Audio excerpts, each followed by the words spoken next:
Pada pertemuan kali ini kita akan mempelajari terkait melestarikan nilai kearifan lokal melalui cerita rakyat. Cerita rakyat sering disebut sebagai hikayat. Nah, cerita rakyat atau hikayat dia adalah suatu karya sastra. Nah, apa sih karya sastra itu? Karya sastra itu adalah suatu ciptaan berdasarkan pengalaman yang ditambahkan imajinasi dengan kata-kata indah. Nah, karya sastra itu terbagi menjadi dua jenis, ada karya sastra baru dan karya sastra lama. Karya sastra baru itu ada novel, ada cerpen, dan ada biografi. Nah, sedangkan karya sastra lama itu ada pantun, ada puisi, dan ada hikayat. Jadi hikayat ini adalah karya sastra lama. Nah, pembahasan kita akan membahas definisi, ciri-ciri, dan jenis hikayat. Lalu kita akan mempelajari nilai-nilai yang terkandung dalam hikayat, dan kita akan mempelajari isi hikayat itu. Dan kita akan mempelajari perbandingan nilai-nilai dan kebahasaan hikayat dan cerpen. Lalu yang terakhir kita akan membahas cara penyusunan hikayat ke dalam bentuk cerpen. Nah, ini dia. Apa sih hikayat itu? Menurut Dian Khairul, hikayat dia berbentuk prosa. Nah, apa sih prosa itu?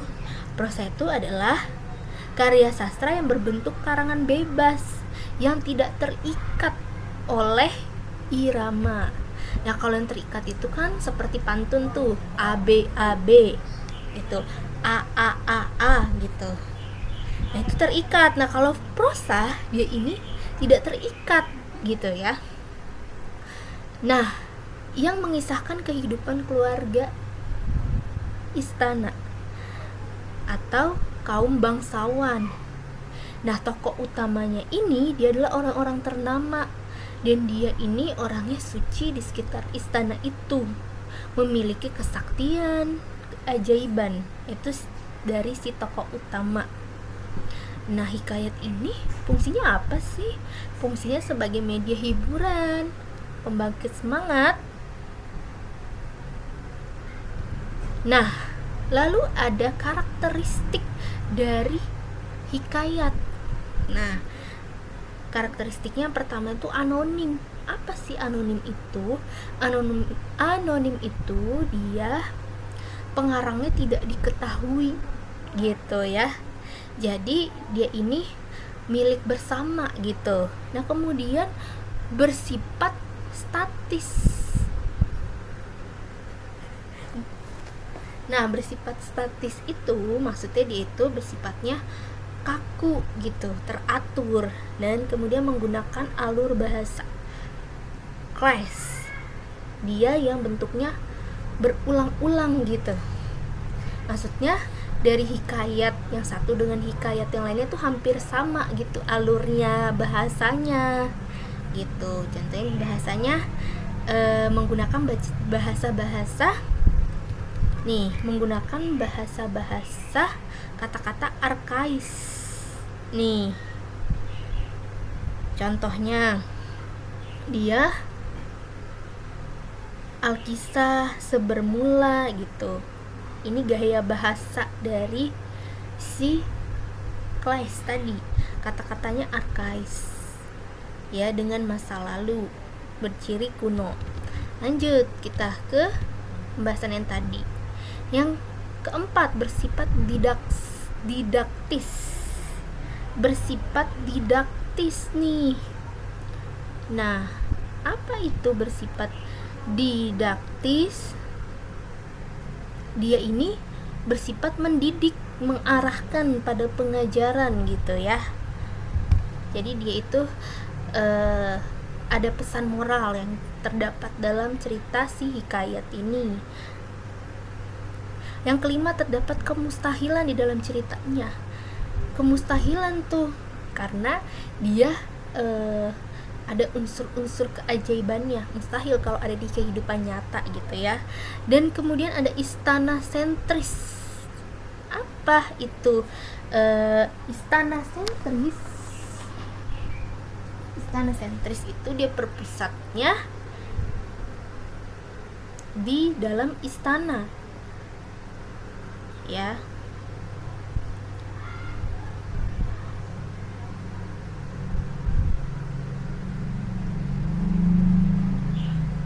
Bertemanya berlatar kerajaan gitu. Nah, lalu ada bersifat komunal. Nah, bersifat komunal ini dia itu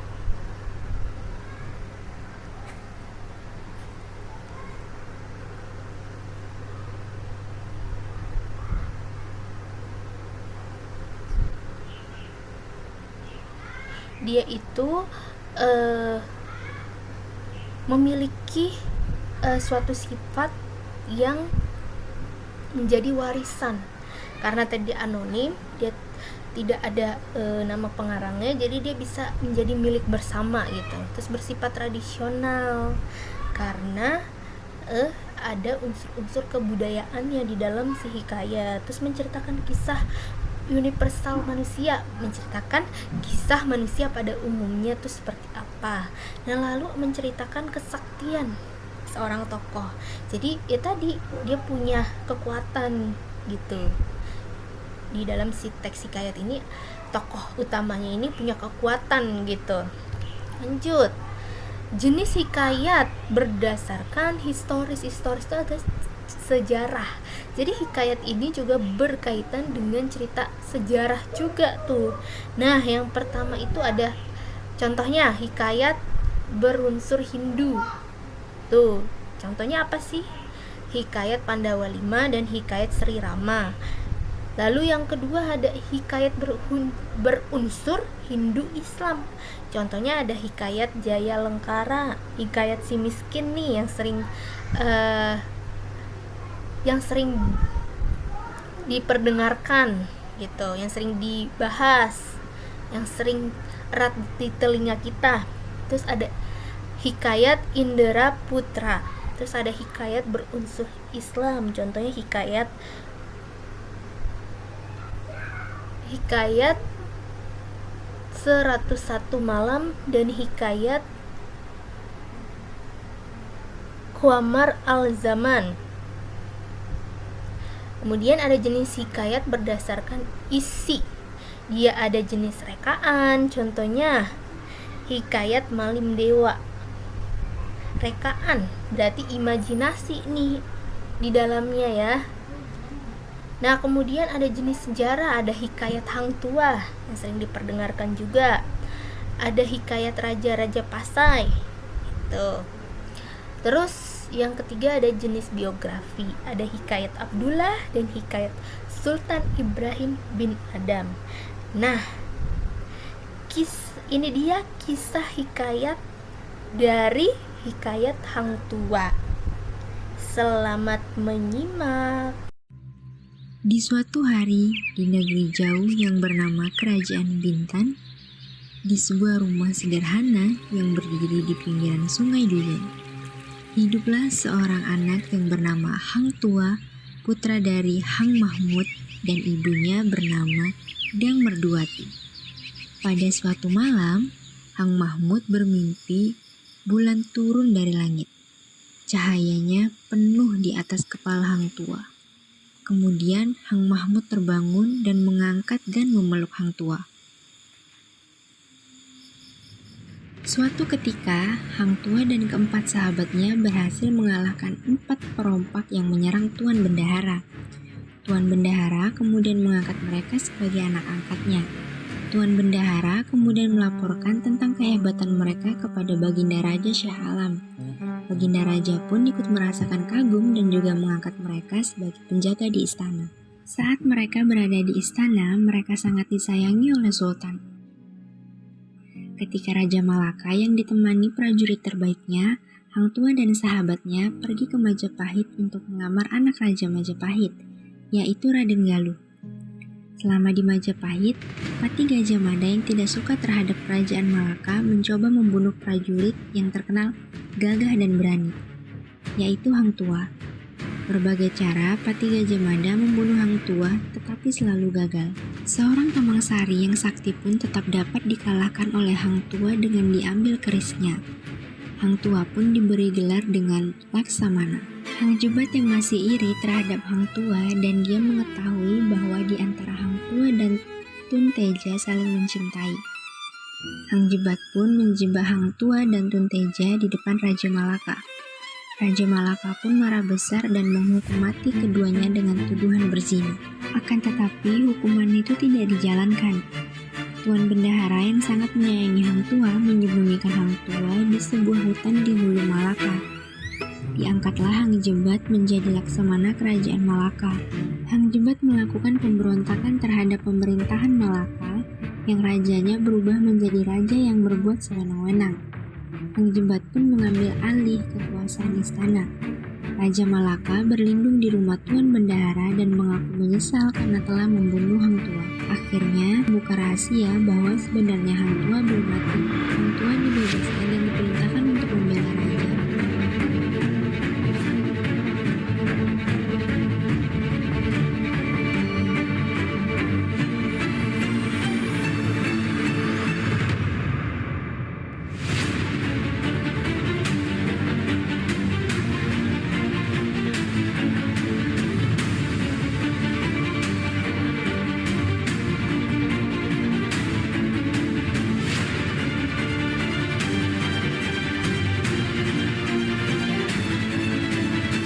Nah, itu dia tadi kisah hikayat Hang Tua. Nah, kita lanjut ya. Ada nilai-nilai yang terkandung dalam hikayat. Nah, ada nilai religi yaitu nilai keagamaan, ada nilai moral yang berkaitan dengan etika. Yang ketiga ada nilai sosial ya. Ada nilai sosial. Anggapan yang diterima dan dianut oleh suatu masyarakat. Nah, yang keempat ada nilai budaya, ada unsur budaya kan tadi. Yang kelima ada nilai estetika, nilai keindahannya gitu ya tadi. Berkisahkan dengan keluarga istana tadi ya. Ada nilai edukasi yaitu pengajaran untuk mengajarkan kita yang baik maupun mengajarkan kita hal-hal yang dianggap buruk itu apa sih gitu, agar menjadi pembelajaran buat kita. Lanjut, ada unsur hikayat. Unsur hikayat ada dua, ada unsur intrinsik dan ada unsur ekstrinsik. Nah, inilah yang dipakai sebagai unsur pembangun dalam hikayat. Nah, unsur intrinsik dalam hikayat ini agak sedikit berbeda dengan unsur intrinsik cerpen. Yang pertama ada tema ya, dia itu topik yang dibicarakan itu apa sih gitu ya.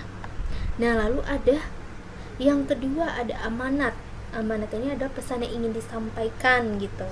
Nah, yang ketiga ada alur atau plot gitu ya. Alur itu dia adalah rangkaian peristiwa atau jalan cerita. Nah, yang keempat ada latar. Ya, latar ini latar tempatnya di mana gitu ya. Dan yang kelima ada tokoh dan penokohan gitu. Tokoh dan penokohannya berbeda. Kalau tokoh itu siapa-siapa saja sih pemainnya gitu yang terlibat. Nah, kalau penokohan dia cenderung ke sifatnya. Sifatnya apa? Misalkan bijaksana gitu. Yang keenam ada sudut pandang gitu ya. Sudut pandang ini adalah penyampaian si penulis itu seperti apa sih gitu ya. Ada sudut pandang orang ketiga gitu ya. Lalu ada unsur ekstrinsiknya, ini bagian dari bagian luar dari si hikayat gitu, yang tidak ada di dalam ceritanya itu tapi dia ada berkaitan juga gitu dalam membangun si hikayat. Ada tadi religi yang keagamaan, ada latar belakang sosial budayanya bermasyarakat. Yang ketiga ada adat istiadatnya, budayanya yang dipakai. Lalu ada garis keturunannya tadi, bangsawan gitu ya. Nah, itu dia unsur pembangunnya. Nah, lalu ada langkah-langkah menyampaikan isi hikayat. Nah, untuk kita bisa menyampaikan isi dari hikayat yang sudah kita baca itu ada langkah-langkahnya. Yang pertama, kita harus membaca hikayat dengan seksama gitu, dengan fokus. Yang kedua, memahami unsur intrinsik tadi gitu ya. Yang ketiga, mencatat peristiwa-peristiwa yang terjadi sesuai dengan urutan waktu. Dicatat tuh urutan waktunya, dari mulai si rajanya ini bangun tidur, lalu dia beraktivitas gitu. Nah, lalu ada yang keempat, mengembangkan urutan peristiwa itu dengan bahasa sendiri gitu, yang lebih sederhana. Jadi untuk kita bisa menceritakan kembali isi hikayat ini, kita harus mengembangkan kita urutan-urutan peristiwanya gitu dengan kata kita sendiri, bahasa kita sendiri, agar gampang kita memahaminya gitu ya. Lalu ada perbandingan nilai-nilai dan kebahasan hikayat dalam cerpen. Nah, karakteristik kebahasan dalam hikayatnya seperti apa sih? Di dalam hikayat dia menggunakan majas. Ya. Ada majas perbandingan, majas sindiran, majas penegasan, dan majas pertentangan. Ya, seperti yang di kisah hikayat Hang Tua tadi. Lalu ada menggunakan kata-kata arkais seperti bahasa klis tadi gitu ya, ada ungkapannya berhubungan dengan masa lalu berciri kuno. Contoh katanya tadi, kisah, sebermula, hatta gitu ya. Lanjut. Nah, ini dia nih perbandingan unsur pembangun hikayat dan cerpen. Nah, kalau di dalam hikayat, dia ini temanya hampir sama dengan hikayat satu dan hikayat lainnya. Kalau di cerpen, dia temanya lebih bervariasi dan banyak pilihannya. Nah, dari segi latar, di hikayat latar tempatnya menonjolnya di istana dan lingkungannya. Kalau di cerpen dia bervariasi gitu, tempat, ada waktu maupun suasana ya. Kalau di hikayat tidak terlalu dijelaskan suasananya seperti apa. Nah, kalau dari segi tokoh dan penokohan, di hikayat tokohnya terbatas, hanya raja-raja, ratu, permaisuri, atau rakyat jelata yang digambarkannya di dalam suatu istana maupun kerajaan. Nah, dia penokohannya ini bersifat mutlak gitu ya. Mutlak ini dia yang mempunyai suatu kekuasaan. Kalau di cerpen, dia ini tokoh yang diciptakan tidak terbatas dan penokohannya lebih realistis, lebih nyata gitu. Nah, kalau dari segi alur, kalau di hikayat alurnya alur maju. Kalau di cerpen dia ada alur maju, alur mundur, dan campuran. Kalau alur maju kan dia berisikan hal-hal berkaitan dengan masa depan. Kalau mundur berarti berkaitan dengan kenangan atau masa lalu. Nah, itu di cerpen. Nah, sudut pandangnya kalau di hikayat, sudut pandang yang digunakan adalah sudut pandang orang ketiga, serba tahu. Si penulisnya tuh serba tahu, tapi dia sebagai orang ketiganya. Nah, kalau di cerpen dia sudut pandangnya lebih bervariatif. Ada sudut pandang orang ketiga, sudut pandang orang pertama, ada sudut pandang campuran gitu. Nah, kalau dari gaya bahasa, di hikayat gaya bahasa yang digunakan bersifat statis, lebih kaku gitu. Nah, kalau di cerpen dia gaya bahasanya dinamis, mengikuti perkembangan zaman. Nah, terus ada amanat. Di hikayat itu ada amanat yang ditulis secara eksplisit ya.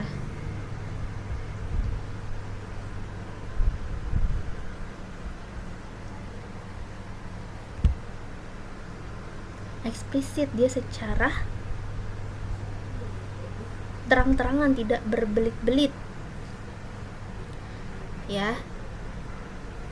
Nah, kalau di cerpen dia ini ditulisnya bisa secara, tidak selalu secara eksplisit, bahkan cenderung implisit, secara berbelit-belit tuh.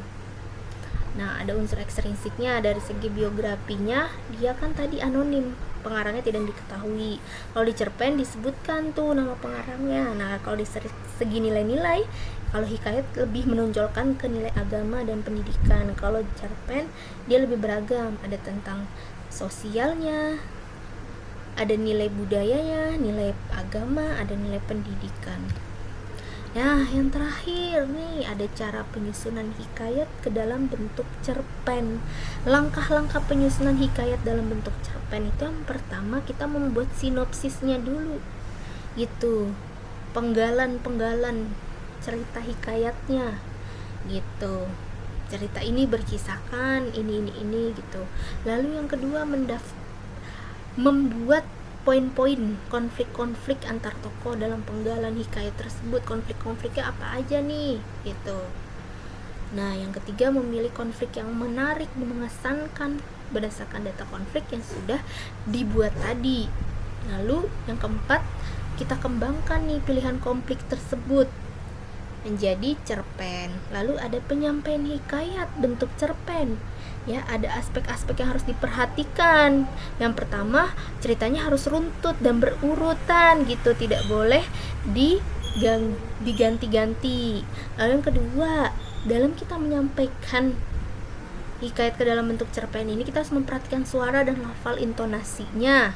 Lalu yang ketiga, gestur dan mimik wajahnya harus sesuai dengan cerita yang dibawakan, seperti itu. Nah, itu dia penjelasan mengenai hikayat atau cerita rakyat ya. Kiranya video ini dapat membuat kalian paham